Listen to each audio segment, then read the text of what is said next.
Dear friends, today we'll be going ahead and looking into the topic of performance measures.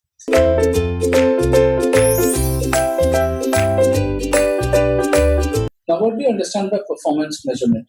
When you need to calculate the performance of anything, it may be a car, it may be a program, it may be your processor, and etc. etc. Now, why performance measurement is necessary? Because you are aware that the processor, what you are creating, consists of instructions, and these instructions are being executed to run a particular program. So we need to calculate in per second how many instructions, how many programs does your processor calculates and executes successfully as well as unsuccessfully. Hence, performance measurement becomes a very, very critical and crucial task in case when you're designing a computer, and mainly when you're going ahead in designing a processor which will be consisting of ALUs and system buses. Now, performance measure. It is most important measure to measure the performance of a computer and how quickly that it can execute. Now, let us consider an example. You go to an ATM machine, you swipe your card, and within few seconds, if you have typed wrong PIN number, it gives you invalid PIN number. Now, suppose that if you have swiped your card and after 5 minutes you come to know that the PIN number which you have entered is invalid. So what will be the impact in your mind?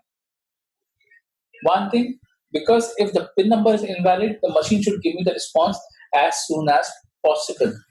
And second, how can I generate a new PIN number? This is where performance measurements are being considered. How many devices are working simultaneously on a single Wi-Fi connection? What is the speed of the Wi-Fi connection what you're getting?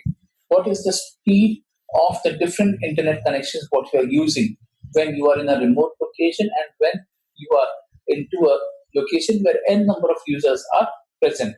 The performance of a computer is affected by designing of its hardware, the compiler, and its machine instruction set, implementation language, and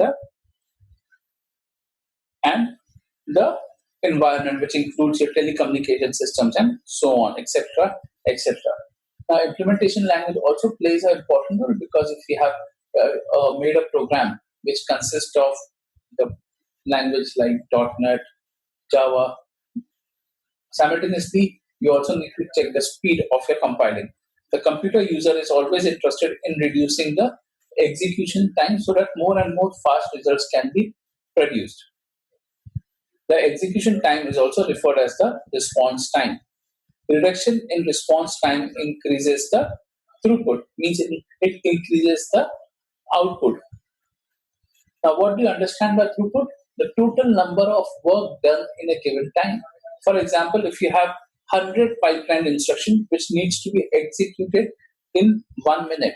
So what is the time, average time that has been allocated to one instruction so that it can execute the instructions simultaneously? Now, what do you understand by clock system or system clock? Processor circuits are controlled by a timely signal called a clock. Now, this clock defines a regular time interval called as clock cycle. So you have a clock and you have a clock cycle. To execute a machine instruction, the processor divides the action to be performed in a sequence of basic type which needs to be completed in one clock cycle. So the processor decides how much instructions can be executed in one clock cycle. The constant cycle time is in the form of nanoseconds and it is denoted by T. The clock rate is given by frequency is equal to 1 by T, which is measured in clock per second. So you need to measure the frequency, which is 1 by T. And also you need to measure how much electrical unit it has consumed for the measurement of CPS, which is into Hertz. Now let us understand this instruction executed rate format. Let T be the processor time required to execute a program. Processor time, that is T. For the execution of a program, the processor has to execute the machine level instruction, which is called as the instruction count. And let us assume that you're using a high level programming language. Now, different machine instruction may require different number of clocks to be executed. And an important parameter, average cycles per instruction, that is CPI, is equal to summation I is equal to 1 raised to n. N can be the any numbers. It can be 1, 2, and it can go on. That is CPI into I1 divided by instruction cycle, that is called as IC. CPI, number of cycles required for the instruction of type I. So it is number of instructions required which lie under small I category to be executed, and capital I, number of executed instructions of type I. Therefore, total time is IC into CPI into the total time required, that is the small t. So capital T is equal to IC, that is your instruction count, into CPI, cycle per instruction, into the time executed, that is small t.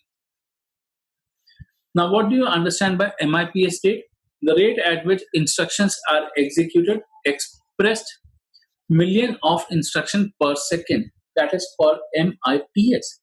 How many instructions are executed per second? Because you are going to use nanotechnology. So this technology says that how many instructions are executed per second simultaneously, and that is called as million instruction per second. MIPS rate is equal to instruction count divided by capital T raised to 10 raised to 6. Now,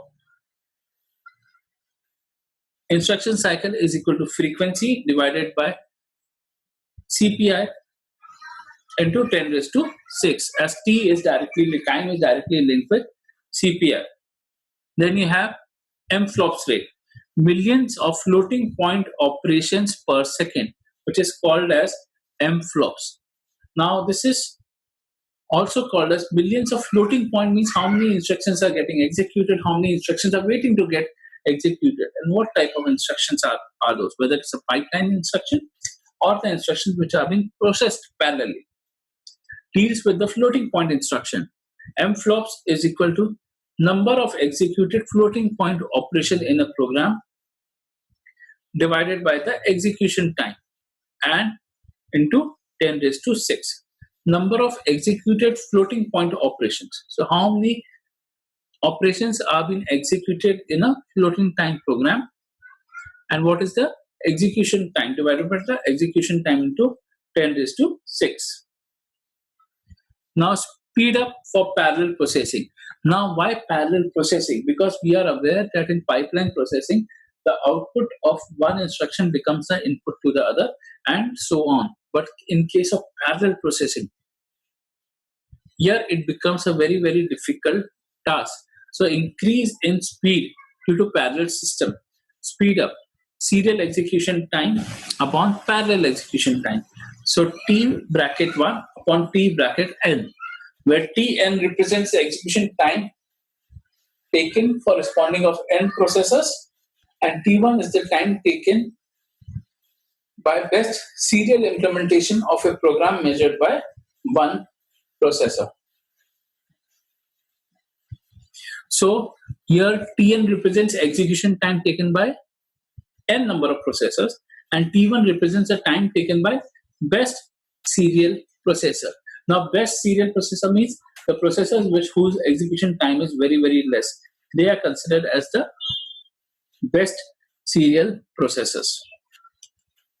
Now, efficiency of processor, the average contribution of a processor towards the global computation. Now, what do you understand by global computation? First, let us understand that the mails that you're receiving on your mobile phones as well as on your desktop environment, which we may consider a laptop, are the contents of mails same or different? First of all, the answer should be it is same. Now, if a person A sends a mail to person B, should both the environment receive the mail at the same time? Yes.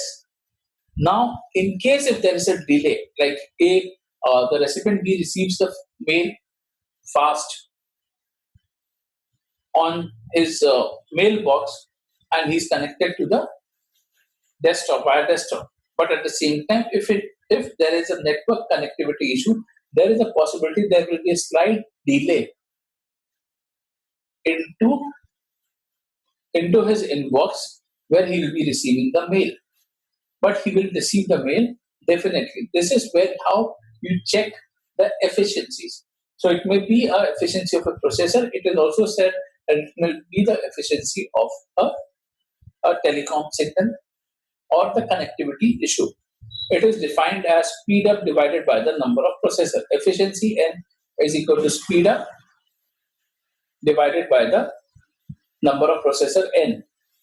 So speed up is equal speed up bracket N equal to speed up measured on N number of processors which are being connected. Now, how will you measure throughput? How many programs are executed per second, which we have seen. Now, how will you measure throughput? Throughput is equal to frequency divided by IC, that is called as your instruction cycle. Now, why instruction cycle is important? It is because we need to calculate how many instructions are being executed and how much time has the system taken to execute that instruction. And CPI is the cycles per instruction. Now, first of all, before coming to this formula, throughput, that is omega P or WP is equal to F divided by IC into CPI. You also need to calculate WP, that is equal to number of programs divided by the time in seconds.